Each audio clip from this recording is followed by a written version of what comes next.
Samantala sa iba pang balita, bill kontra sa paggamit ng AI para takutin ang mga bata at kababaihan umusad na sa Kamara. Umabante sa balita si Abante reporter Mavic Trinidad. Aprobado na sa committee level ang panukalang batas na magpapalakas sa Republic Act 9262 o Anti-Violence Against Women and Their Children's Act of 2004 o ang Anti-VAUSI Law.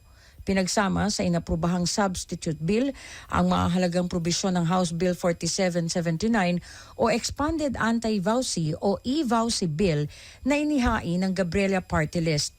Layo nitong kilalanin at parusahan ang karahasang gumagamit ng teknolohiya kabilang ang Artificial Intelligence o AI. Kabilang sa mahalagang reforma ang mas mabibigat na parusa tulad ng multang aabot sa 500,000 piso at pagkakakulong. Kriminal nang maituturing sa panukalang batas ang iligal na pagpapakalat ng pribadong lirawan at paggawa ng peking account para mang-abuso o mangharas ng biktima at ang sa online harassment, stalking, hacking at iba pang uri ng digital abuse.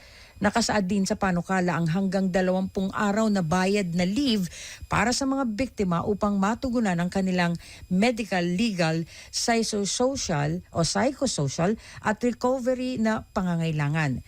Ayon kay Gabriela Party List Representative Sara Ilago, hindi pwedeng manatiling bulag ang batas habang ginagamit ang AI at teknolohiya para saktan, takutin at patahimikin ng mga bata at ang mga kababaihan.